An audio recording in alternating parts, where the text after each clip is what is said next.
வணக்கம். மற்றொரு 7ஆம் நாள் நிகழ்ச்சியில் உங்கள் அனைவரையும் சந்திப்பதில் மகிழ்ச்சி அடைகிறோம். அந்த வகையில் இந்த வாரத்தின் 7ஆம் நாள் நிகழ்ச்சியிலும் கடந்த 7 நாட்களில் உலக அரங்கில் இடம்பெற்ற பல்வேறுபட்ட நிகழ்வுகளை, தகவல்களை, சம்பவங்களை உங்களுக்கு நாங்கள் வழங்கப் போகிறோம்.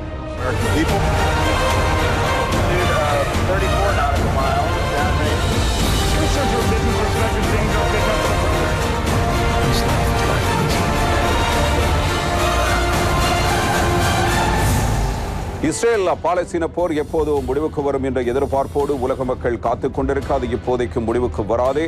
ரஃபாவையும் ஒட்டுமொத்தமாக தாக்கிவிட்டு ஹமாஸையும் அழித்துவிட்டு தான் இந்த போர் முடிவுக்கு வரும் என்று இஸ்ரேல் கூறி வருகிறது. அதே நேரத்தில் ஹமாஸுக்கு எதிரான, அதே நேரத்தில் பாலஸ்தீன மக்களுக்கு எதிரான கருத்துக்களையும் தொடர்ந்து கூறி வருகிறது. அதிலும் குறிப்பாக இஸ்ரேலிய பிரதமர் பெஞ்சமின் நெதன்யாஹுக்கு இஸ்ரேல் மக்களுடைய எதிர்ப்பு ஒரு பக்கம் இருக்க, இந்த போரில் எப்படியேனும் வெற்றி பெற்று அடுத்த தேர்தலை வெற்றி கொள்ள வேண்டும் என்கிற எதிர்பார்ப்பும் இருக்கிறது.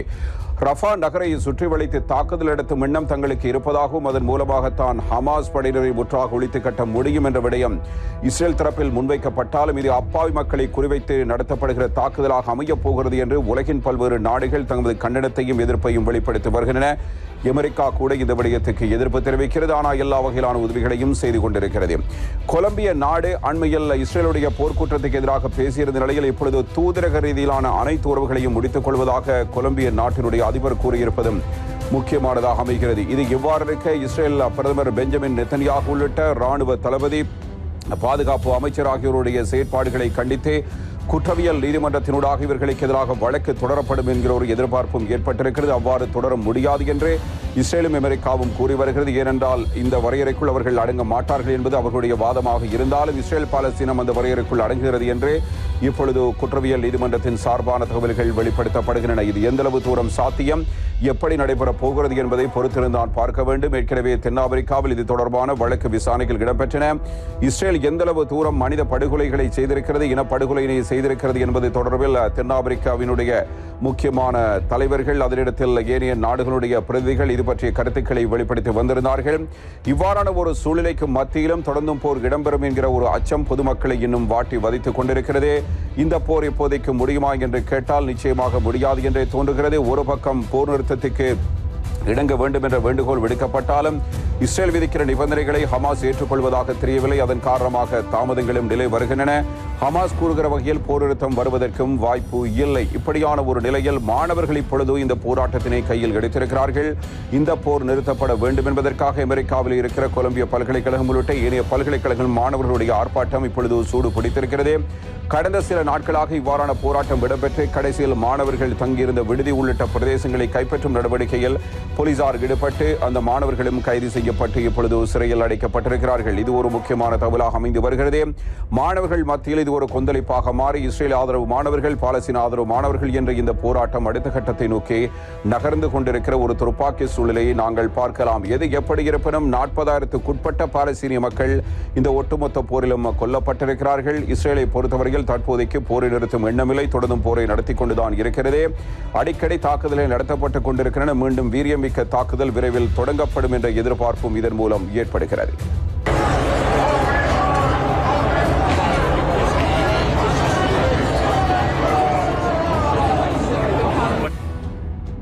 இஸ்ரேல் ஹமாஸ் போருக்கு எதிர்ப்பு தெரிவித்து கொலம்பியா பல்கலைக்கழகத்தின் பிரதான கட்டடத்தை கைப்பற்றி போராட்டம் நடத்திய மாணவர்கள் செவ்வாய்க்கிழமை இரவு கைது செய்யப்பட்டனர்.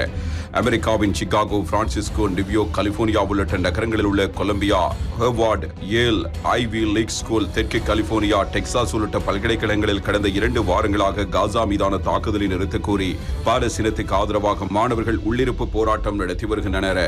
மாணவர்கள் போராட்டத்தின் மையப்பகுதியான கொலம்பியா பல்கலைக்கழகத்தின் நிர்வாகத்தின் எச்சரிக்கையை மீறியும் போராட்டம் தொடர்ந்தது. இதனால் லிவியோ காவல்துறையினர் மாணவர்களின் போராட்டத்தை கலைக்க முயற்சித்ததை தொடர்ந்து பல்கலைக்கழகத்தின் பிரதான கட்டடமான ஹாமில்டன் அரங்கை கைப்பற்றிய மாணவர்கள் செவ்வாய்க்கிழமை அதிகாலை முதல் போராட்டம் நடத்தி வந்தனர். மேலும் ஹாமில்டன் கட்டடத்தில் பறக்கவிடப்பட்டிருந்த அமெரிக்க கொடியை அகற்றி பாலஸ்தீன கொடியை பறக்கவிட்டதால் பரபரப்பு ஏற்பட்டது. கடந்த 1968ஆம் ஆண்டில் வியட்நாம் போருக்கு எதிரான போராட்டத்தின் போது ஆக்கிரமிக்கப்பட்ட கட்டடங்களில் ஹாமில்டன் அரங்கம் ஒன்று என்பது குறிப்பிடத்தக்கது. இஸ்ரேல் நிறுவனங்களுடன் பல்கலைக்கழகம் போட்டுள்ள ஒப்பந்தங்களை ரத்து செய்தல், நிதி வெளிப்படைத்தன்மை மற்றும் பொது மன்னிப்பு ஆகிய 3 கோரிக்கைகள் நிறைவேற்றப்படும் வரை போராட்டம் தொடரும் என்று மாணவர்கள் தெரிவித்திருந்தனர். இந்நிலையில் கொலம்பியா பல்கலைக்கழகத்தின் ஹாமில்டன் அரங்குக்கு செவ்வாய்க்கிழமை இரவு 9 மணியளவில் வந்த காவல்துறையினர் 2வது முதலாவது மாடியின் ஜன்னல்களை உடைத்து உள்ளே புகுந்து மாணவர்களை கைது செய்தனர். மாணவர்களின் கைகளை கட்டி ஒவ்வொருவராக மாடியிலிருந்து கீழே இறக்கிய காவலர்கள் வாகனங்கள் மூலம் அவர்களை அழைத்துச் சென்றனர். மாணவர்கள் வெளியேறும்போது பாலஸ்தீனத்தை விடுவியுங்கள் என்று முழக்கங்களை எழுப்பியதால் பரபரப்பு ஏற்பட்டது. இதனைத் தொடர்ந்து கொலம்பியா பல்கலைக்கழகம் முழுவதும் காவல்துறையினரின் கட்டுப்பாட்டுக்குள் கொண்டுவரப்பட்டுள்ளது. நிகழ்வாண்டுக்கான பட்டமளிப்பு விழா நடைபெறும் மே 17 வரை காவல்துறையினர் பல்கலைக்கழகத்துக்கு பாதுகாப்பு அளிப்பார்கள் என்று தெரிவிக்கப்பட்டுள்ளது. மேலும் நாட்டின் பிற பல்கலைக்கழகங்களிலும் மாணவர்களின் போராட்டத்தை முற்றிலும் ஒடுக்கிக் கொண்டு வருவதற்கான நடவடிக்கைகளை அமெரிக்க அரசு துரிதப்படுத்தியுள்ளது. இதேவேளை இஸ்ரேல் நாட்டின் பிரதமர் பெஞ்சமின் நெத்தன்யாகு ரஃபாவில் ராணுவம் ஊடுருவது உறுதி என மீண்டும் தெரிவித்துள்ளார். போர் நிறுத்த பேச்சுவார்த்தை இருதரப்பிலும் ஆதாயமாக அமையும் என எதிர்பார்க்கப்படுகிற நிலையில் இஸ்ரேலிய பிரதமரின் இந்த கருத்து பரபரப்பை ஏற்படுத்தியுள்ளது. அமெரிக்க விரைவில் ஆண்டனி பிளிங்கனின் இஸ்ரேல் வருகைக்கு சில மணி நேரங்களுக்கு முன்பாக நெத்தன்யாகு இவ்வாறு கூறியிருந்தார். இஸ்ரேல் ஹமாஸ் இடையேயான போர் நிறுத்த பேச்சுவார்த்தை தீவிரமாக நடந்து வரும் நிலையில் ஆண்டனி பிளிங்கன் அது தொடர்பாக இஸ்ரேல் சென்றடைந்துள்ளார். போர் நிறுத்தம் நிறைவேறுகிறதோ இல்லையோ ஹமாஸ் போராளிகளை வேரோடு அழிக்க இஸ்ரேல் ராணுவம் ரஃபாவுக்குள் நுழையும் என நெத்தன்யாகு தெரிவித்துள்ளார். ஹமாஸுடனான போர் நிறுத்த ஒப்பந்தத்துக்கு இஸ்ரேல் அரசில் பங்கு வகிப்பவர்களிடையே கடுமையான அதிருப்தி நிலவுகிறது. அவர்கள் ரஃபாவுக்குள் நுழைந்து இஸ்ரேல் தாக்குவதையே வலியுறுத்துகிறார்கள். ஒருவேளை போர் நிறுத்த உடன்படிக்கை எட்டப்பட்டால் இஸ்ரேலிய பிரதமர் நெத்தன்யாகுவின் ஆட்சி பெரும்பான்மைக்கு சவால் விடப்படும் என தெரிகிறது. இந்நிலையில் நெத்தன்யாகு இலக்குகள் நிறைவேறுவதற்கு முன்பாக போர் நிறுத்தம் என்கிற எண்ணம் எங்களுக்கு எழவில்லை. முழுமையான வெற்றியை எட்ட நாங்கள் ரஃபாவுக்குள் நுழைவோம் மற்றும் ஹமாஸ் படைகள் அளிக்கப்படும். போர் நிறுத்த உடன்படிக்கை ஏற்பட்டாலும் ஏற்படாவிட்டாலும் இது மாறாது என தெரிவித்துள்ளார். காசாவின் பல்வேறு பகுதிகளில் இருந்து இடம்பெயர்ந்த பெரும்பான்மையான மக்களின் புகலிடமாக ரஃபா உள்ளது குறிப்பிடத்தக்கது.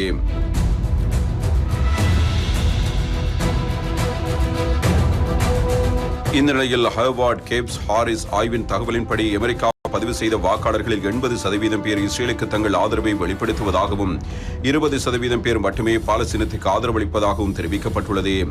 பல்கலைக்கழகங்களில் உருவாகியுள்ள போராட்டங்கள் நாட்டின் முழு மனநிலையை காண்பிக்கவில்லை என இந்த ஆய்வு தெரிவிக்கிறது. மேலும் பாலஸ்தீனத்துக்கு ஆதரவளிப்பவர்களில் பெரும்பான்மையானவர்கள் இளைஞர்களாக உள்ளதாகவும் ஆய்வு குறிப்பிடுகிறது.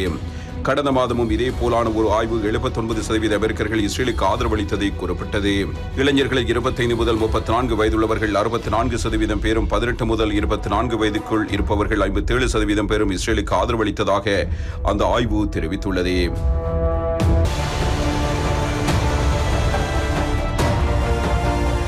இந்த சூழ்நிலையில் போர்க்குற்றம் தொடர்பாக இஸ்ரேல் பிரதமர் நெத்தன்யாகு மற்றும் ராணுவ அமைச்சர் யோவ் கலன் மற்றும் ராணுவ தலைமை தளபதி ஹெர்சி ஹாலேவி ஆகியோர் கைது செய்யப்படலாம் என்றும் இதற்கான கைது பிடியாணையை சர்வதேச குற்றவியல் நீதிமன்றம் விரைவில் வெளியிடும் என்றும் தகவல்கள் வெளியாகி இருக்கிறது. பிடிவிராந்து பிறப்பிக்க சர்வதேச குற்றவியல் நீதிமன்றம் தயாராகி வருவதை அறிந்து இஸ்ரேல் கவலையடைந்திருப்பதாக 5 இஸ்ரேலிய அதிகாரிகள் கூறியுள்ளனர். இதேபோல் ஹமாஸ் தலைவர்களுக்கு எதிராக பிடிவிராந்து பிறப்பிக்கவும் சர்வதேச நீதிமன்றம் ஆராய்ந்து வருவதாக கூறப்படுகிறது. நெத்தன்யாகுக்கு எதிராக பிடிவிராந்து பிறப்பிக்கும் முயற்சியை தடுத்து நிறுத்தும் பணியில் அமெரிக்கா ஈடுபட்டிருப்பதாகவும் தகவல்கள் வெளியாகியுள்ளன. போர்க்குற்றம், பயங்கரவாதம், ஆக்கிரமிப்பு உள்ளிட்ட விவகாரங்கள் குறித்து விசாரித்து வரும் சர்வதேச நீதிமன்றத்தில் அமெரிக்கா மற்றும் இஸ்ரேல் ஆகிய நாடுகள் உறுப்பினர்களாக இல்லை. எனவே இந்த விஷயத்தில் இஸ்ரேல் பிரதமருக்கு எதிராக நடவடிக்கை எடுப்பதற்கு சர்வதேச நீதிமன்றத்துக்கு அதிகாரம் இல்லை என அமெரிக்கா வாதிடுகிறது. சர்வதேச நீதிமன்றத்தின் அதிகார வரம்பை இஸ்ரேல் அங்கீகரிக்கவில்லை. அத்துடன் விசாரணைக்கும் ஒத்துழைக்க மறுத்துவிட்டது.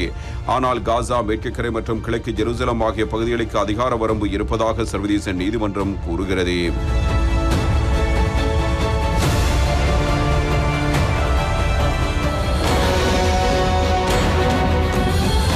இதே நேரம் இஸ்ரேல் நாட்டுடனான உறவை முறித்துக் கொள்வதாக கொலம்பியா அதிபர் குஸ்டாவோ பெட்ரோ அறிவித்துள்ளார். பொகோட்டாவில் நடைபெற்ற சர்வதேச தொழிலாளர்கள் தின விழாவில் பங்கேற்ற பெட்ரோ இனப்படுகொலை செய்யும் அரசுடனான தூதரக ரீதியிலான உறவை முறித்துக் கொள்வதாக தெரிவித்தார். மேலும் காசாவில் நடைபெறும் மனித உரிமை மீறலை உலகம் வேடிக்கை பார்க்காது என்றும் அனைத்து நாடுகளும் தீவிர நிலைப்பாட்டை எடுக்க வேண்டும் என்றும் வலியுறுத்தினார். காசா மீதான போர் தொடங்கியதிலிருந்தே இஸ்ரேலை கடுமையாக விமர்சித்து வரும் பெட்ரோ கடந்த அக்டோபர் மாதம் இஸ்ரேல் பாதுகாப்பு அமைச்சரை நாஜிக்களுடன் ஒப்பிட்டு கடுமையாக விமர்சித்திருந்தார். அதிலிருந்து இஸ்ரேல் கொலம்பியா இடையேயான உறவில் விரிசல் ஏற்பட்டிருந்த நிலையில் கொலம்பியாவுக்கான பாதுகாப்பு தளவாடங்கள் ஏற்றுமதியை இஸ்ரேல் நிறுத்தியிருந்தது.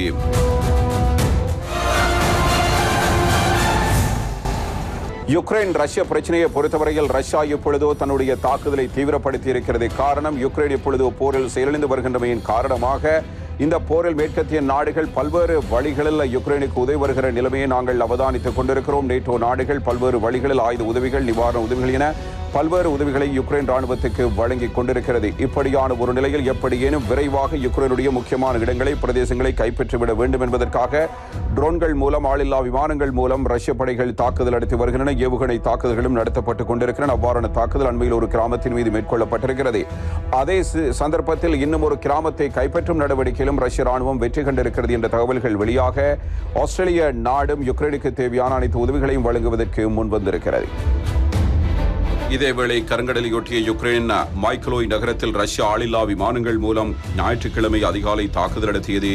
இந்த தாக்குதல் அந்த நகரத்தில் உள்ள உணவகம் தீப்பிடித்து எரிந்ததாகவும் அனல் மின் நிலையம் சேதமடைந்ததாகவும் தெற்கு மைக்கோலாய் மாகாண ஆளுநர் விட்டலிக்கும் தெரிவித்துள்ளார். இது குறித்து அவர் கூறுகையில், தலைநகரம் மைக்கோலாயில் உள்ள உணவகம் ரஷ்யாவின் ட்ரோன் தாக்குதல் கடுமையாக சேதமடைந்தது. கட்டிடம் தீப்பிடித்து எரிந்த நிலையில் பின்னர் அது அணைக்கப்பட்டது. இங்குள்ள அனல் மின் நிலையம் தாக்குதலில் சேதமடைந்தது. இந்த தாக்குதல் உயிரிழப்புகள் ஏதும் ஏற்படவில்லை என்றார். இந்த தாக்குதல் 7 பேர் காயமடைந்ததாக யுக்ரைன் அதிகாரிகள் தெரிவித்துள்ளனர். இதனிடையே 24 மணி நேரத்தில் யுக்ரைனின் 3 விமான நிலையங்களில் உள்ள ஆயுத கிடங்குகள், ராணுவ தளவாடங்கள் அளிக்கப்பட்டதாக ரஷ்ய பாதுகாப்பு அமைச்சகம் தெரிவித்துள்ளது. ரஷ்யாவின் தெற்கு பகுதியில் உள்ள 4 வாகனங்களில் பறந்த 17 யுக்ரைன் ட்ரோன்கள் சுட்டு வீழ்த்தப்பட்டன. அவற்றில் 3 ட்ரோன்கள் யுக்ரைன் எல்லைக்கு வடக்கே உள்ள லீடுனோவோ நகரத்தில் உள்ள எண்ணெய் கிடங்குக்கு அருகே சுட்டு வீழ்த்தப்பட்டன. ரஷ்யாவின் போல்க்ரோட் மாகாணம் யுக்ரைன் எல்லையில் அமைந்துள்ளது. இந்த மாகாணத்தில் யுக்ரைன் நடத்திய ட்ரோன் தாக்குதல் தொலைத்தொடர்பு உட்கட்டமைப்பு சேதமடைந்துள்ளதாக மாகாண ஆளுநர் தெரிவித்துள்ளார்.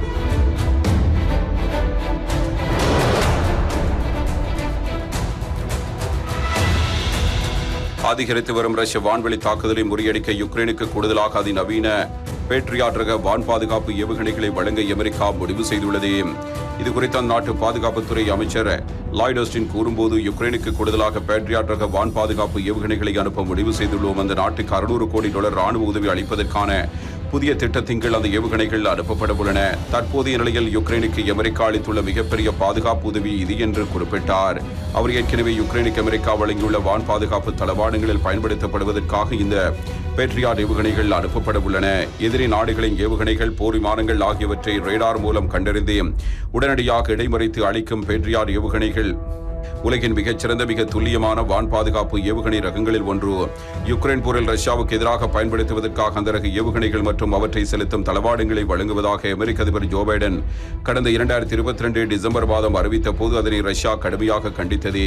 யுக்ரைனுக்கு பேட்ரியாட் ஏவுகணைகளை அளிப்பதால் போரின் கடுமைதான் அதிகரிக்கவே தவிர அமைதி ஏற்படாது என்று ரஷ்ய அதிபர் விளாடிமிர் புட்டினின் செய்தி தொடர்பாளர் உயிருடன் இருக்கும் வரை தங்களுடனான மறைமுக போரை தொடர அமெரிக்கா விரும்புவது தெளிவாகிறது என்றும் விமர்சித்தார். இந்த சூழலில் யுக்ரைனுக்கு இன்னும் அதிகமாக பேட்ரியாட் ஏவுகணைகளை அளிக்க முடிவு செய்துள்ளதாக அமெரிக்கா தற்போது அறிவித்துள்ளது.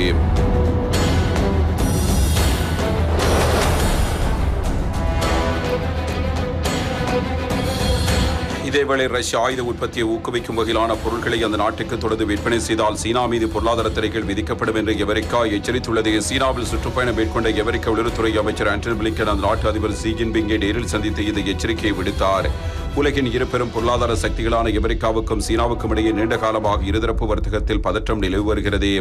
அந்த பதற்றத்தை தணிப்பதற்காக இரு நாடுகளும் அவ்வப்போது பேச்சுவார்த்தையை நடத்தி வருகின்றன. அதன் ஒரு பகுதியாக அமெரிக்க வெளியுறவுத்துறை அமைச்சர் ஆண்டனி பிளிங்கன் சீனாவில் 3 நாள் சுற்றுப்பயணம் மேற்கொண்டுள்ளார். அங்கு பல்வேறு தலைவர்களுடன் பேச்சுவார்த்தை நடத்திய பிளிங்கன் அதிபர் ஷி ஜின்பிங்கை வெள்ளிக்கிழமை சந்தித்து பேசினார். அந்த பேச்சுவார்த்தைக்கு பிறகு நடைபெற்ற செய்தியாளர் சந்திப்பில் பிளிங்கன் கூறுகையில், அமெரிக்க அதிபர் ஜோ பைடனுக்கும் சீன அதிபர் ஷி ஜின்பிங்குக்கும் சான் பிரான்சிஸ்கோவில் கடந்த நவம்பர் மாதம் நடைபெற்ற சந்திப்புக்கு பிறகு இருதரப்பு உறவில் நல்ல முன்னேற்றம் ஏற்பட்டு வருகிறது. போதை மருந்து கடத்தலை தடுப்பது, இரு நாட்டு ராணுவத்துக்கும் இடையிலான வர்த்தக ஒப்பந்தங்களை புதுப்பிப்பது போன்ற விவகாரங்களில் இருதரப்பு ஒத்துழைப்பு மேம்பட்டுள்ளது. இன்னும் சில வாரங்களில் செயற்கை நுண்ணறிவால் ஏற்படக்கூடிய பாதுகாப்பு அச்சுறுத்தல் குறித்து இரு நாடுகளும் விவாதிக்கவிருக்கின்றன. இருந்தாலும் ரஷ்யாவின் ஆயுத உற்பத்தியை மேம்படுத்துவதற்கு தேவையான இயந்திர கருவிகள், மின்னணு பொருட்கள், நைட்ரோ செல்லுலோஸ் எனப்படும் வெடிபொருள் தயாரிப்புக்கு இன்றியமையாத பொருள், ஏவுகணை குண்டுகளை உந்திச் செல்லும் பாகம் ஆகியவற்றை அந்த நாட்டுக்கு மிக அதிக அளவில் ஏற்றுமதி செய்யும் நாடாக சீனா திகழ்வது அமெரிக்காவுக்கும் சீனாவுக்கும் இடையே பிளவை ஏற்படுத்துகிறது.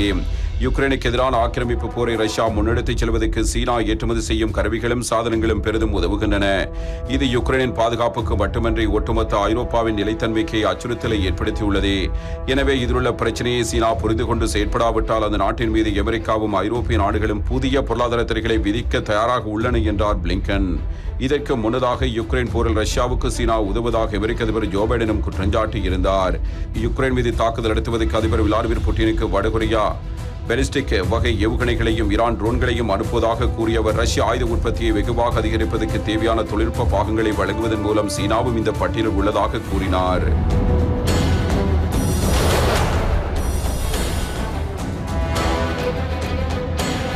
இந்த நிலையில் ஆஸ்திரேலிய பாதுகாப்புத்துறை அமைச்சர் ரிச்சர்ட் மாலஸ் யுக்ரைன் நாட்டுக்கு பயணம் மேற்கொண்டார். யுக்ரைனின் லிவிங் நகருக்கு சென்ற அவர் யுக்ரைன் பிரதமர் டெனிஸ் சமிஹாஸை சந்தித்து பேசினார். பின்னர் செய்தியாளர்களை சந்தித்து பேசிய ரிச்சர்ட் மாலஸ் ஆஸ்திரேலிய அரசு சார்பில் யுக்ரைனுக்கு குறுகிய தூர வான் பாதுகாப்பு அமைப்பு, ட்ரோன், வெடிமருந்து உட்பட மொத்தம் $100 மில்லியன் மதிப்பிலான ராணுவ உதவித்தொகை வழங்கப்படும் என அறிவித்தார். மேலும் யுக்ரைனுடன் ஆஸ்திரேலியா உறுதியாக துணை நிற்கும் எனவும் அவர் உறுதியளித்தார்.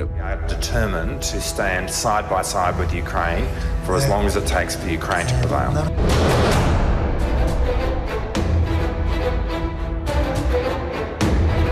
இதேவேளை கிழக்கு யுக்ரைன் பகுதியில் மேலும் ஒரு கிராமத்தை கைப்பற்றியுள்ளதாக ரஷ்யா கூறியுள்ளது. இதுகுறித்து அந்த நாட்டு பாதுகாப்புத்துறை அமைச்சகம் வியாழக்கிழமை வெளியிட்ட அறிக்கையில் யுக்ரைன் ராணுவத்தின் கட்டுப்பாட்டில் இருந்த பேடிசி கிராமத்தை ரஷ்ய படையினர் முழுமையாக மீட்டுள்ளனர் என்று தெரிவிக்கப்பட்டுள்ளது. யுக்ரைன் அந்த கிராமத்திலிருந்து தங்களது படையினர் பின்வாங்கியுள்ளதை ஒப்புக்கொண்டுள்ளது. ரஷ்யாவால் கடந்த பிப்ரவரி மாதம் கைப்பற்றப்பட்ட அவ்டிவ்கா நகரையொட்டி பேடிசி கிராமம் அமைந்துள்ளது. யுக்ரைனுக்கு மேற்கத்திய நாடுகள் அனுப்பும் அதிநவீன சக்தி வாய்ந்த ராணுவ தளவாடங்கள் விரைவில் அந்த நாட்டுக்கு வந்து சேரும் என்று எதிர்பார்க்கப்படுகிற நிலையில் அதற்கு முன்னதாகவே முடிந்தவரை யுக்ரைன் கட்டுப்பாட்டு பகுதிகளை கைப்பற்ற வேண்டும் என்ற நோக்கத்துடன் ரஷ்ய படையினர் தீவிரமாக தாக்குதல் நடத்தி முன்னேறி வருவதாக கூறப்படுகிறது. துருக்கி நாடு IS அமைப்பை வேட்டையாடுவதை குறிவைத்து செயற்படுத்தி வருகிறது. இந்த பயங்கரவாத இயக்கம் இருக்கக்கூடாது என்பதுதான் துருக்கி அதிபருடைய எண்ணம். அதற்கான தேவையான நடவடிக்கைகள் அனைத்தும் அவரால் எடுக்கப்பட்டு வருகிற நிலையில் மிக முக்கியமாக 2013 இந்த அமைப்பானது ஒரு பயங்கரவாத இயக்கம் என்பதை வலியுறுத்திய நாடாகவும் துருக்கி இருந்து வருகிறது. துருக்கி நாட்டில் செயற்பட்டு வரும் IS பயங்கரவாத குழுவினர் பல்வேறு தாக்குதல்களில் ஈடுபட்டு வருகின்றனர். இதில் பொதுமக்கள், போலீசார் என பலரும் உயிரிழந்துள்ளனர். இதனிடையில் IS அமைப்பினரை கண்டறிந்து அவர்களை அழிக்கும் நோக்கில் அதிபர் எர்தோகான் தலைமையிலான அரசு பல்வேறு நடவடிக்கைகளை எடுத்து வருகிறது. இது பற்றி துருக்கி உள்துறை அமைச்சர் அலி எர்லிக்கையா செய்தியாளரிடம் கூறும்போது IS அமைப்பினரை ஒழிக்கும் நோக்கில் போய்ச்டாகன் 31 என்ற பெயரில் அடானா, ஆய்டின், கோரம், காசியன்டப், கௌசரி மற்றும் மெர்சின் ஆகிய மாகாணங்களில் அதிரடி தேடுதல் வேட்டை நடத்தப்பட்டது.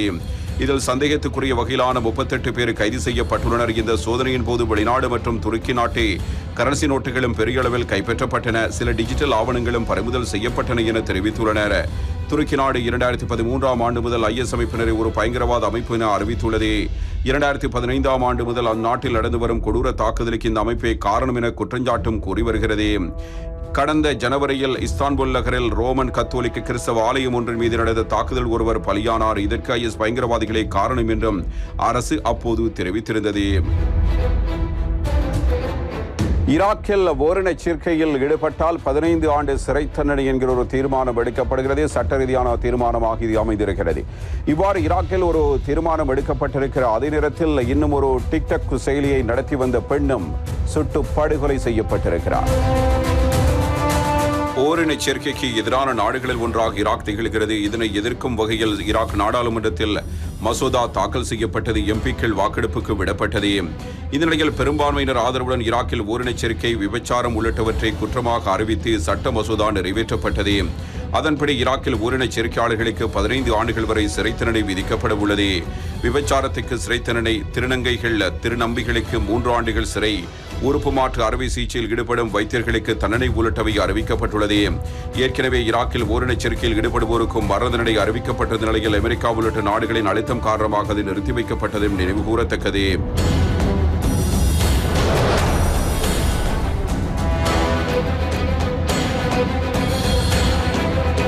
இதே நேரம் ஈராக் நாட்டின் கிழக்கு பக்தாத் நகரில் ஜோயோனா மாவட்டத்தில் வசித்து வந்த குப்ரான் சவாதி, இவர் ஓம் பகத் என்ற பெயரில் டிக்டாக்கில் வீடியோ வெளியிட்டு வருகிறார். இவரை 5 லட்சத்துக்கும் மேற்பட்டோர் டிக்டாக்கில் பின்பற்றுகின்றனர்.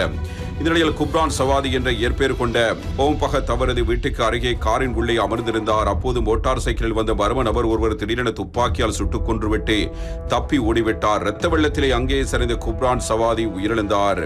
ஈராக் பாதுகாப்பு அமைச்சகம் AFP செய்தி நிறுவனத்திடம் தாக்குதல் நடத்தியவர் உணவு விநியோகம் செய்வது போல் நடித்ததாக தெரிகிறது என தெரிவித்துள்ளது.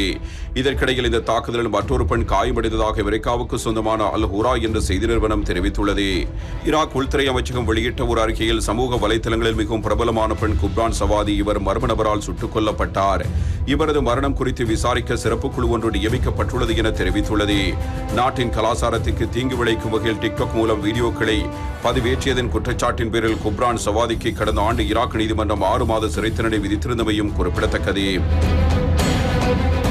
பாகிஸ்தான் நாட்டின் முன்னாள் பிரதமர் இம்ரான்கான் இப்பொழுது சிறைவாசம் அனுபவித்துக் கொண்டிருக்கிறார். கடந்த 9 மாதங்களாக அவரால் சிறைவாசம் அனுபவிக்கப்பட்டு வருகிற நிலையில் இன்னும் 9 ஆண்டுகள் வேண்டுமானாலும் நான் இருக்கிறேன். ஆனால் பாகிஸ்தானிய மக்கள் ஒவ்வொருவரும் பாகிஸ்தானை ஒட்டுமொத்தமாக மீட்டெடுக்க வேண்டும், அதற்கு மீண்டும் சுதந்திரம் பெற்றுக் கொடுக்க வேண்டும் என்ற ஒரு வேண்டுகோள் அவரால் விடுக்கப்பட்டிருக்கிறது. பாகிஸ்தான் முன்னாள் பிரதமர் இம்ரான்கான் பல்வேறு ஊழல் வழக்குகளில் கைது செய்யப்பட்டு சிறையில் அடைக்கப்பட்டுள்ளார். 4 வழக்குகளில் அவர் குற்றவாளியாக அறிவிக்கப்பட்டு சிறை தண்டனை விதிக்கப்பட்டுள்ளது. எனினும் கடந்த பிப்ரவரி மாதம் நடந்த பாகிஸ்தான் நாடாளுமன்ற தேர்தலில் இம்ரான்கானின் பாகிஸ்தான் தெஹ்ரிக் இன்சாப் கட்சியின் ஆதரவு பெற்ற 90க்கும் மேற்பட்ட சுயேட்சை வேட்பாளர்கள் வெற்றி பெற்றார்கள். இந்த சூழலில் இம்ரான்கானின் சிறை தண்டனையை குறைக்க ஒரு சமரச திட்டத்திற்கு ஒப்புக்கொள்ளும்படி அவருக்கு அழுத்தம் கொடுக்கப்படுவதாக பாகிஸ்தான் தெஹ்ரிக் இன்சாப் கட்சி சமீபத்தில் குற்றஞ்சாட்டியது. இந்த நிலையில் 28வது நிறுவன தினத்தை முன்னிட்டு இம்ரான்கான் தனது கட்சி தொண்டர்கள் மற்றும் நாட்டு மக்களுக்கு அறிக்கை ஒன்றை வெளியிட்டார். அதில் அவர் கூறுகையில் நாட்டின் மீது மோசமான சர்வாதிகாரம் திணிக்கப்பட்டது. இது பொருளாதாரம், ஜனநாயகம் மற்றும் நீதித்துறையின் அழிவுக்கு அடிப்படையாக மாறியது. நாட்டின் அழிவை நோக்கி இந்த வீழ்ச்சியை தடுக்க ஒவ்வொரு தனி மனிதனும் தங்களின் பங்களிப்பை ஆற்ற வேண்டும். உண்மையான சுதந்திரத்துக்கு தேவையான எந்த தியாகத்தையும் நான் செய்வேன். ஆனால் எனது தேசத்தின் சுதந்திரத்தில் ஒருபோதும் சமரசம் செய்ய மாட்டேன். போலி வழக்குகள் காரணமாக கடந்த 9 மாதங்களாக நான் சிறையில் உள்ளேன். இன்னும் 9 ஆண்டுகள் அல்லது அதற்கு மேல் நான் சிறையில் இருப்பேன். ஆனால் என் தேசத்தை அடிமைப்படுத்துவோருடன் நான் ஒருபோதும் சமரச ஒப்புதல் செய்ய மாட்டேன் என இம்ரான்கான் கூறினார்.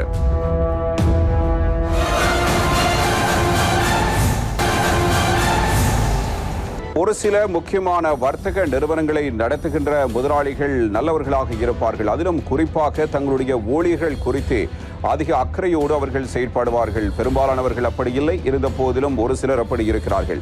அவ்வாறான ஒருவர் சீனாவில் இருக்கிறார். அவர் இவற்றுக்கெல்லாம் விடுமுறை கொடுக்கிறார் என்று பாருங்கள். வேலை செய்கிற ஊழியர் ஒருவருக்கு மனசஞ்சலமோ அல்லது ஏதேனும் அயற்சியாக இருந்தால் அவருக்கு விடுமுறை கொடுத்து விடுங்கள் என்பது அவருடைய தீர்மானம். அது மட்டுமல்லாமல் பல்வேறு வழிகளில் தன்னுடைய ஊழியர்களை மகிழ்ச்சிப்படுத்தும் வேலைகளை இந்த சீன முதலாளி செய்து வருகிறார்.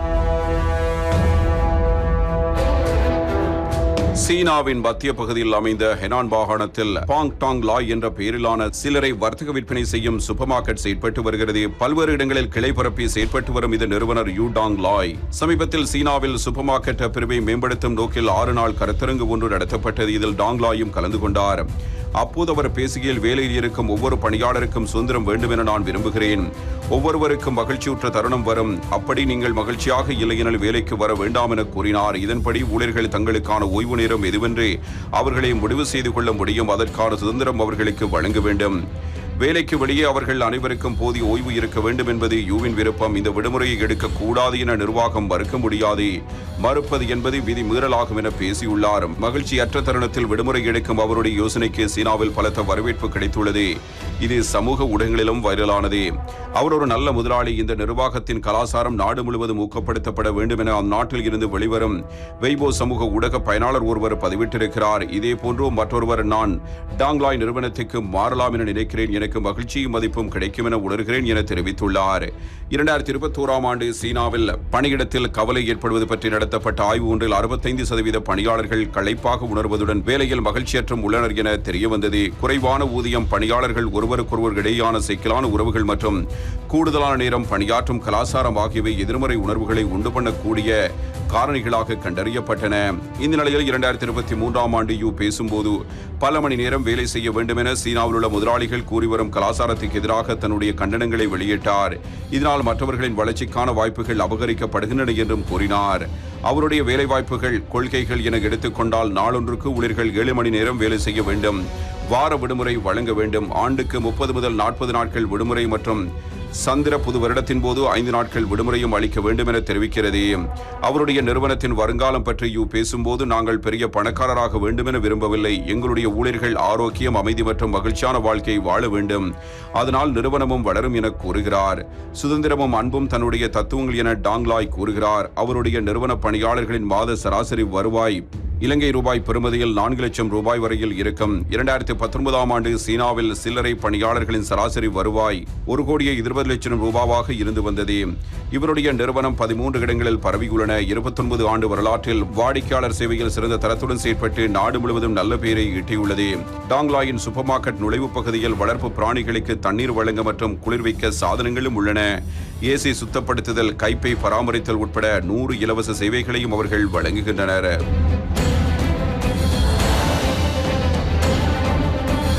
கோவிஷீல்டு தடுப்பூசி இதனை தயாரித்தது லண்டன் நிறுவனம் ஒன்று. எனவே இந்த லண்டன் நிறுவனம் அண்மையில் நீதிமன்றத்தில் ஒரு தகவலை ஒப்புக்கொண்டிருக்கிறது. அதாவது கோவிஷீல்டு தடுப்பூசிகளை செலுத்திக் கொண்டோருக்கு அரிதான பக்க விளைவுகள் ஏற்படுவது இயல்பு என்றும் அதனை ஏற்றுக்கொள்கிறோம் என்பதையும் அவர்கள் இப்போது நீதிமன்றத்தில் ஒரு விடயமாக முன்வைத்திருக்கிறார்கள். கொரோனா தடுப்பூசியால் ரத்தம் உறைதல் பாதிப்பு ஏற்படலாம் என ஆய்வில் தெரியவந்துள்ளது. பிரிட்டனைச் சேர்ந்த மருந்து நிறுவனமான AstraZeneca நிறுவனம் இந்த தகவலை உறுதிப்படுத்தியுள்ளது. கொரோனா தொற்றை உண்டாக்கும் SARS-CoV வைரஸை கட்டுப்படுத்த ஆக்ஸ்போர்ட் பல்கலைக்கழகத்துடன் இணைந்து AstraZeneca ஆராய்ச்சியாளர்களால் தயாரிக்கப்பட்ட கோவிஷீல்டு தடுப்பூசியை செலுத்திக் கொண்டதால் பல்வேறு தீவிர உடல் உபாதைகள் ஏற்படுவதாகவும் உயிரிழப்பும் ஏற்படுவதாகவும் குற்றஞ்சாட்டப்பட்டுள்ளது. பாதுகாப்பு காரணங்களை மேற்கோள் காட்டி வெக்சேவுரியா என்ற பெயரிலும் அழைக்கப்படும் கோவிஷீல்டு தடுப்பூசிக்கு பிரிட்டனில் அனுமதி மறுக்கப்பட்டுள்ளதும் குறிப்பிடத்தக்கது. இந்நிலையில் கோவிஷீல்டு தடுப்பூசிக்கு பிரிட்டனில் அனுமதி மறுக்கப்படும் முன் அங்கு இந்த தடுப்பூசியை செலுத்திக் கொண்ட ஜெமி ஸ்காட் என்ற நபருக்கு AstraZeneca தயாரித்த தடுப்பூசியை செலுத்திக் கொண்டதால் மூளையில் தீவிர பாதிப்பு ஏற்பட்டுள்ளதாக அவர் கூறியுள்ளார். கடந்த 2021ஆம் ஆண்டு ஏப்ரல் ஜெமி ஸ்காட்டுக்கு முதல் இந்த தடுப்பூசி செலுத்தப்பட்டது. அதன் பின்னர் மூளையில் ரத்தம் உறைந்து நிரந்தர பாதிப்பு ஏற்பட்டதாக தெரிவிக்கப்பட்டுள்ளது. இதையடுத்து AstraZeneca நிறுவனம் மீது ஜெமி ஸ்காட்டால் பிரிட்டன் உயர்நீதிமன்றத்தில் வழக்கு தொடரப்பட்டுள்ளது. இந்த வழக்கின் விசாரணையில் AstraZeneca தரப்பில் தாக்கல் செய்யப்பட்டுள்ள அறிக்கையில் அந்நிறுவனத்தின் தயாரிப்பு கோவிஷீல்டு தடுப்பூசியை செலுத்திக் கொண்டோரில் ஒரு சிலருக்கு ரத்தம் உறைதல் பாதிப்பு ஏற்பட வாய்ப்புள்ளதாக தெரிவிக்கப்பட்டுள்ளது.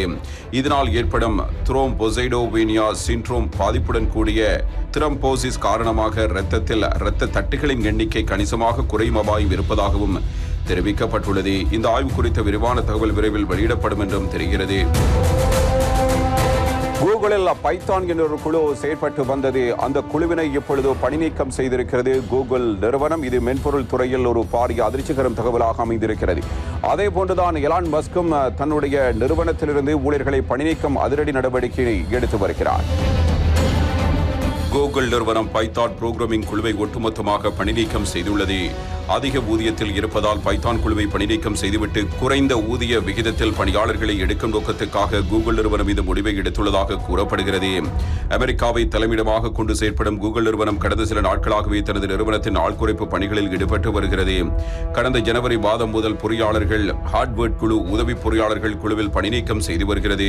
அந்த வகையில் தற்போது பைத்தான் குழுவில் தலைமை பொறுப்பு முதல் ஊழியர்கள் வரை அனைவரையும் பணிநீக்கம் செய்துள்ளது. பைத்தான் என்பது நிரலாக்க மொழி, அதாவது புரோகிராமிங் லாங்குவேஜ். கூகுள் நிறுவனம் தொடங்கப்பட்டது முதலே பைத்தான் குழுவினர் கூகுளில் பங்களிப்பு செய்து வந்தனர். தற்போது அந்த குழுவில் அனைவரையும் கூகுள் நிறுவனம் பணி நீக்கம் செய்துள்ளது. அமெரிக்காவுக்கு வெளியே இருந்து குறைந்த ஊதியத்தில் பணியாளர்களை தேர்வு செய்வதன் முயற்சியாக இந்த பணிநீக்க நடவடிக்கை எடுக்கப்பட்டுள்ளதாக கூறப்படுகிறது. அதன்படி குறைந்த ஊதியத்துடன் ஜெர்மனி ஊழியர்கள் மாற்றப்பட உள்ளதாக ஆங்கில ஊடகங்கள் குறிப்பிடுகின்றன. அமெரிக்காவில் உள்ள கூகுள் தலைமையகத்தில் 10 பேருக்கும் குறைவானவர்கள் மட்டுமே பைத்தான் குழுவில் பணிபுரிந்து வருகின்றனர். அவர்களை மையமாக வைத்து ஒட்டுமொத்த கூகுளுக்கான பைத்தான் சங்கிலி இயங்குகிறது. ஆயிரக்கணக்கான மூன்றாந்தர ஒப்பந்த ஊழியர்கள் மூலம் இப்பணிகள் நடைபெற்று வந்தன. கூகுள் பைத்தான் குழுவில் பணியாற்றிய முன்னாள் ஊழியர் இது குறித்து சமூக வலைத்தளத்தில் பதிவிட்டுள்ளார். கடந்த 20 ஆண்டுகளாக கூகுளுக்கு அளப்பரிய சேவையை வழங்கினோம், ஆனால் ஒட்டுமொத்தமாக பணி நீக்கம் செய்தது ஏற்புடையதாக இல்லை என பதிவிட்டுள்ளார்.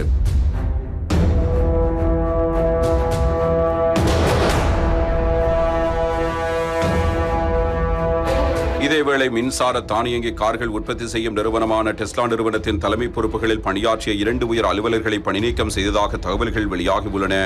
மின்சார வாகனங்களுக்கான சூப்பர் சார்ஜர் வணிக பிரிவின் தலைவர் ரெபேக்கா டினுச்சி மற்றும் புதிய தயாரிப்புகள் குழுவின் தலைவர் டேனியல் ஹோ ஆகியோர் பணிநீக்கம் செய்யப்பட்டுள்ளதாக நிறுவனத்தின் தலைவர் எலான் மஸ்க் டெஸ்லாவின் உயர் அலுவலர்களுக்கு அனுப்பிய மின்னஞ்சலில் குறிப்பிடப்பட்டுள்ளது. டினுச்சியின் கீழ் பணியாற்றிய 500க்கும் அதிகமான பணியாளர்களும் பணியிலிருந்து நீக்கப்பட்டுள்ளனர். மின்சார வாகன தயாரிப்பு நிறுவனங்களிடையே நிலை வரும் விலை போட்டி மற்றும் குறைந்து வரும் விற்பனையை கருத்தில் கொண்டு இதுபோன்ற பணி நீக்க நடவடிக்கைகள் தொடர்ச்சியாக எடுக்கப்பட்டு வருவதாக தகவல்கள் தெரிவிக்கின்றன. டெஸ்லாவின் தலைவர் எலான் மஸ்க் பணியாளர்கள் மற்றும் செலவு குறைப்பில் நாம் மிக கவனத்தோடு இருக்க வேண்டும் என்பதை இந்த நடவடிக்கைகள் உணர்த்தும் என நம்புகிறேன். சில உயர் அலுவலர்கள் இதனை முக்கியமாக எடுத்துக் கொள்கிறார்கள், மற்றவர்கள் அவ்வாறு எடுத்துக் கொள்வதில்லை என அந்த மின்னஞ்சலில் குறிப்பிடப்பட்டதாக தகவல்கள் தெரிவிக்கின்றன. முன்னதாக டெஸ்லா தனது பணியாளர்களில் 10% பேரை உலகளவில் பணிநீக்கம் செய்தது குறிப்பிடத்தக்கது. பேட்டரி ஆய்வுக்குழுவில் பணியாற்றிய உயர் அலுவலர்களான ப்ரூ பேக்லினோ மற்றும் பட்டேல் ஆகியோரும் பணியிலிருந்து விலகினர். சில முதலீட்டாளர்கள் கவலையை வெளிப்படுத்தினாலும் மாஸ்க் நன்றி தெரிவித்து பதிவிட்டார்.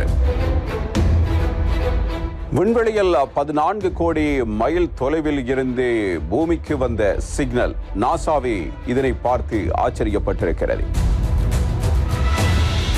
சூரிய குடும்பத்தில் பூமி உள்ளிட்ட கிரகங்களுக்கிடையே சிறுகோள்கள் சுற்றி வருகின்றன. இவற்றை ஆய்வு செய்ய நாசா திட்டமிட்டது. இந்த விண்வெளி திட்டத்தின்படி சைக் 16 என பெயரிடப்பட்ட சிறுகோளை ஆய்வு செய்ய 2023ஆம் ஆண்டு அக்டோபரில் விண்கலம் ஒன்றை விண்வெளிக்கு நாசா அனுப்பியது.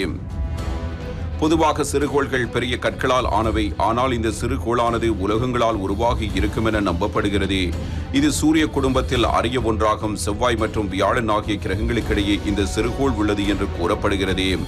சிறுகோளின் பெயரையொட்டி இந்த புதிய விண்கலத்துக்கு சைக் என நாசா பெயர் சூட்டியது. இந்த விண்கலம் லேசர் தொலைத்தொடர்பு பற்றிய பரிசோதனையில் ஈடுபடும் பணியை மேற்கொண்டுள்ளது.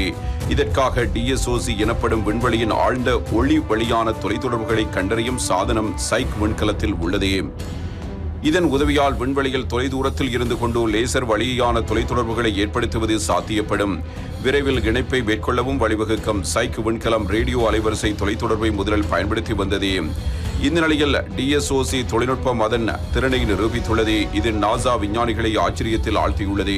இதன்படி 14 கோடி மைல்கள் தொலைவில் இருந்து அந்த விண்கலம் பொறியியல் சார்ந்த தகவல்களை நாசாவுக்கு அனுப்பியுள்ளது. இந்த தொலைவானது பூமிக்கும் சூரியனுக்கும் இடையான தொலைவை போன்று 1.5 மடங்கு கொண்டது. இந்த DSOC சாதனமானது சைக் விண்கலத்தின் ரேடியோ டிரான்ஸ்மீட்டருடனும் தொடர்பு கொண்டு அதில் வெற்றியடைந்துள்ளது. இதனால் விண்வெளியில் இருந்து தகவல் மற்றும் தரவுகளை நேரடியாக பூமிக்கு அனுப்ப முடிந்தது. எனினும் அந்த விண்கலம் அதிக தொலைவுக்கு சென்று விட்டது. அதனால் அதன் தகவல் பரிமாற்ற விகிதம் குறைவாக உள்ளது. ஆனால் இந்த திட்டத்தின் இலக்கை விட 25 மடங்கு கூடுதலான விகிதத்தில் தரவுகளை பரிமாறி விண்கலம் சாதனை படைத்துள்ளது. அதனுடன் சைக் 16 சிறுகோளை நோக்கிய தன்னுடைய பயணத்தில் தொடர்ந்து நிலையாக மற்றும் இயல்பாக ஈடுபட்டு வருகிறது. இனி உலகரங்கில் இடம்பெற்ற மேலும் சில முக்கியமான நிகழ்வுகள். அமெரிக்காவில் ஓட்டுநர் இல்லாமல் கனரக வாகனங்களை இயக்கும் சோதனை முயற்சி வெற்றிகரமாக நிகழ்த்தப்பட்டுள்ளது. இதன் விளைவாக கூடிய விரைவில் அமெரிக்காவில் சரக்குகளை ஏற்றிச் செல்லும் கனரக வாகனங்கள் ஓட்டுநர் இன்றி இயக்கப்படும். நீண்ட தொலைவுகளுக்கு சரக்கு ஏற்றிச் செல்லும் கனரக வாகனங்களை தானியங்கி முறையில் இயக்குவதன் மூலம் பெருமளவில் எரிபொருள் மிச்சப்படுத்தப்படும் என கூறப்படுகிறது. அமெரிக்காவின் பென்சில்வேனியா மாகாணத்தின் பிட்ஸ்பர்க் பகுதியில் தானியங்கி லொரிகள் பரிசோதனை நடத்தப்பட்டுள்ளது. பிட்ஸ்பர்க் பகுதியைச் சேர்ந்த அரோரா இன்னோவேஷன் என்ற நிறுவனம் ஓட்டுநர் இல்லாமல் தானியங்கி முறையில் கனரக வாகனங்களை இயக்கும் சோதனையில் இறங்கியது. அதன்படி 80,000 பவுண்ட் எடை கொண்ட கனரக வாகனத்தை நெடுஞ்சாலைகளில் 65 கிலோமீட்டர் வேகத்தில் இயக்கிய அந்த நிறுவனம் சோதனை செய்து வெற்றி கண்டுள்ளது. ஆற்றங்கரையொட்டி பயணிக்கும் 3 வழி சாலையில் இச்சோதனை செய்யப்பட்டது. முழுக்க ரேடார், கேமரா, சென்சார், 25 லேசர் மூலம் தானியங்கி முறை சாத்தியப்படுத்தப்பட்டுள்ளது. இதில் 400 மீட்டருக்கு முன்பு வாகனங்கள் அல்லது ஏதேனும் தடுப்பு தென்பட்டால் கனரக வாகனம் தானாக மாற்றுப்பாதையை தேர்வு செய்து கொள்ளும். நெடுஞ்சாலைகள் உள்ள 3 வழி சாலைகளில் வெற்றிகரமாக சோதனை நடத்தப்பட்டுள்ளது. தலாஸ் முதல் ஹூஸ்டன் வரை 20 தானியங்கி கனரக வாகனங்கள் முதல் கட்டமாக இயக்கப்பட்டன. ஒவ்வொரு வாகனத்திலும் ஓட்டுநர் இருக்கைக்கு அருகில் உடன் ஒரு நபரும் அனுப்பப்பட்டனர். இந்த சோதனை முயற்சியும் வெற்றி பெற்றுள்ளது. கனரக வாகனங்களை தானியங்கி முறையில் இயக்குவதால் பெருமளவு எரிபொருள் சேமிக்கப்படும் என நிறுவனம் தெரிவித்துள்ளது. எனினும் தானியங்கி முறையில் கனரக வாகனங்களை இயக்குவதன் பாதுகாப்பு தன்மை குறித்து நடத்தப்பட்ட வாக்கெடுப்பில் 66% எதிர்மறையாக வாக்களித்துள்ளனர்.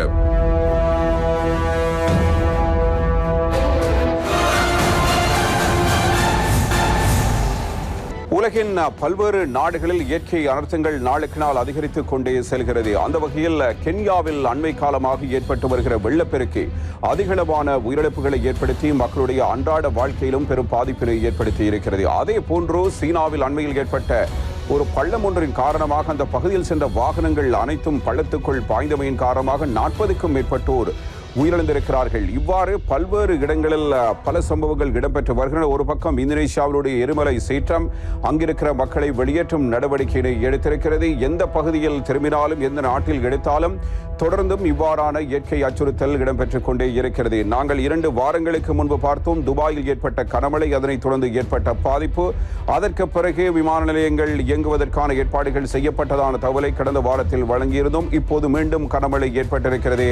துபாய் மீண்டும் வருமா என்று தெரியவில்லை. எனவே சில நாட்களுக்கு இவ்வாறு மழை பெய்யக்கூடும் என்றும் மீண்டும் அதே போன்றதொரு பாதிப்பினை துபாய் எதிர்கொள்ளப் போகிறதா என்ற சந்தேகத்தையும் இது ஏற்படுத்தி இருக்கிறது. உலகில் இடம்பெற்ற இயற்கை அனர்த்தங்கள் உள்ளிட்ட வன்முறை சம்பவங்கள் தவிர்ந்த ஏறிய சில நிகழ்வுகள் குறித்து உங்களுக்கு நாங்கள் இப்போது வழங்கப் போகிறோம்.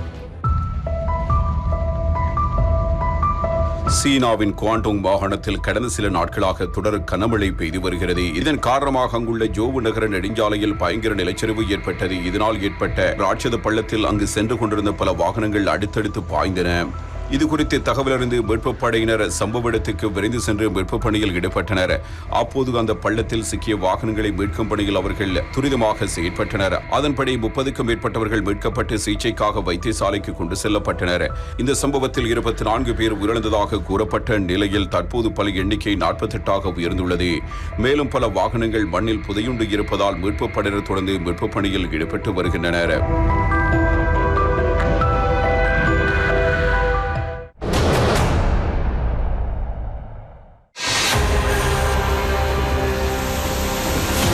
இதேவேளை ஐக்கிய அரபு அமீரகத்தில் கடந்த மாதம் பெய்த வரலாறு காணாத கனமழையால் பொதுமக்களின் இயல்பு வாழ்க்கை பெரிதும் பாதிக்கப்பட்டது. சாலைகளில் வெள்ளம் பெருக்கெடுத்தது. அத்தியாவசிய பணிகள் பாதிக்கப்பட்டன. கல்வி நிறுவனங்கள் மூடப்பட்டன. போக்குவரத்து விமான சேவைகள் முடங்கின. இந்நிலையில் 2 வாரங்களுக்கு பின்னர் ஐக்கிய அரபு அமீரகத்தில் மீண்டும் இடி மின்னலுடன் கனமழை பெய்து வருகிறது. இந்த மழையால் மக்களின் இயல்பு வாழ்க்கையும் பாதிக்கப்பட்டுள்ளது. அங்கு இன்னும் சில தினங்களுக்கு கனமழை பெய்யக்கூடும் என தேசிய வானிலை ஆய்வு மையம் மஞ்சள் எச்சரிக்கை விடுத்துள்ளதால் முன்னெச்சரிக்கை நடவடிக்கைகள் எடுக்கப்பட்டுள்ளன. குடியிருப்பு வாசிகள் வீட்டுக்குள்ளேயே இருக்கும்படி அறிவுறுத்தல் வழங்கப்பட்டுள்ளது. பூங்காக்கள், கடற்கரையோரங்கள் ஆகியவை தற்காலிக அடிப்படையில் மூடப்பட்டுள்ளன. தேவையின்றி வாகன பயணம் மேற்கொள்ள வேண்டாம் என்றும் அறிவுரை வழங்கப்பட்டுள்ளது. மேலும் போக்குவரத்து வசதியும் கடுமையாக பாதிக்கப்பட்டுள்ளது. துபாயிலிருந்து பிற நாடுகளுக்கு செல்லும் 15 விமானங்கள் ரத்து செய்யப்பட்டுள்ளன. 5 விமானங்கள் திருப்பிவிடப்பட்டன. இதனால் பயணிகள் பெரும் அவதிக்குள்ளாகினர்.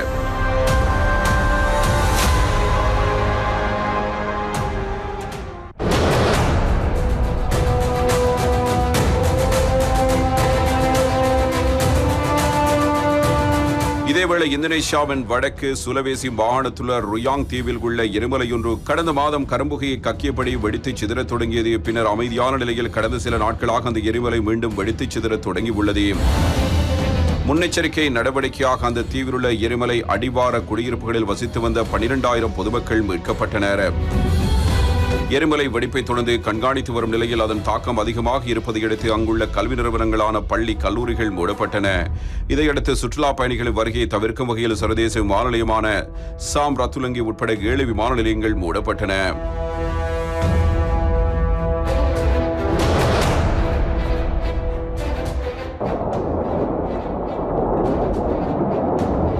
இதேவேளை கம்போடியாவின் கமுங் சிபியு மாகாணத்தில் உள்ள ராணுவ படைத்தளத்தில் கடந்த சனிக்கிழமை நிகழ்ந்த பயங்கர வெடிவிபத்தில் 20 ராணுவ வீரர்கள் உயிரிழந்தனர். மேலும் 11 பேர் படுகாயமடைந்தனர். ராணுவ தளத்தில் உள்ள 4 கட்டடங்கள் மற்றும் அருகிலிருந்த வீடுகள் சேதமடைந்தன. இந்த சம்பவத்தில் உயிரிழந்த 20 பேரின் உடல்களும் கடந்த ஞாயிற்றுக்கிழமை அரசு மரியாதையுடன் அடக்கம் செய்யப்பட்டன. இந்த வெடிப்பு சம்பவம் குறித்து விசாரணை நடத்தப்பட்டு வரும் நிலையில் வெடிப்பொருட்களை தவறாக கையாண்டதால் வெடிவிபத்து நிகழ்ந்திருக்கலாம் என தகவல் வெளியாகியுள்ளது. இதுகுறித்து ராணுவ செய்தி தொடர்பாளர் மேஜர் ஜெனரல் மாவோபல்லா கூறுகையில் குண்டுவெடிப்பு நிகழ்ந்தபோது ராணுவ வீரர்கள் லோரிகளில் இருந்து வெடிமருந்துகளை சேமிப்பு கிடங்குக்கு மாற்றிக் கொண்டிருந்தனர். அப்போது எதிர்பாராத விதமாக வெடிப்பு நிகழ்ந்திருக்கலாம். இருப்பினும் இதில் தொடர்புடைய அனைவரும் உயிரிழந்து விட்டதால் வெடிவிபத்துக்கான சரியான காரணத்தை கண்டறிவது கடினம் என்று தெரிவித்தார்.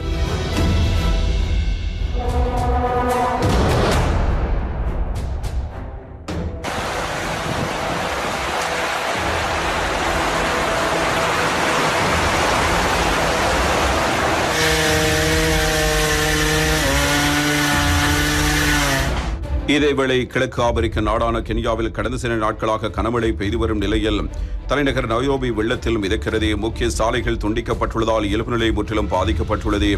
பெருக்கெடுத்து ஓடும் வெள்ளம் குடியிருப்புகளை மூழ்கடித்துள்ளதால் கிட்டத்தட்ட 1.5 லட்சம் மக்கள் வீடுகளை இழந்து நிற்கதியாக நிற்கின்றனர். இதனிடையே கென்யாவில் உள்ள மிக பழமையான அணையான கிஜாப் அணை வெள்ளத்தில் சேதமடைந்தது. தடுப்புச் சுவர் உடைந்ததில் வெள்ளம் பெருக்கெடுத்து ஓடி அருகிலுள்ள கிராமங்களுக்குள் நீர் புகுந்தது. இதனால் வீடுகள் வெள்ளத்தில் அடித்துச் செல்லப்பட்டன.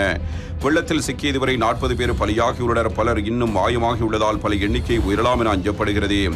கென்யாவில் கடந்த மார்ச் மாதம் முதலே கனமழை வெளுத்து வருகிறது. இதனால் பள்ளிகளுக்கும் விடுமுறை விடப்பட்டுள்ளன. இதனிடையே எதிர்பாராத மழையை எதிர்கொள்ள முடியாமல் கென்யா அரசு உலக நாடுகளிடம் உதவி கோரியுள்ளது.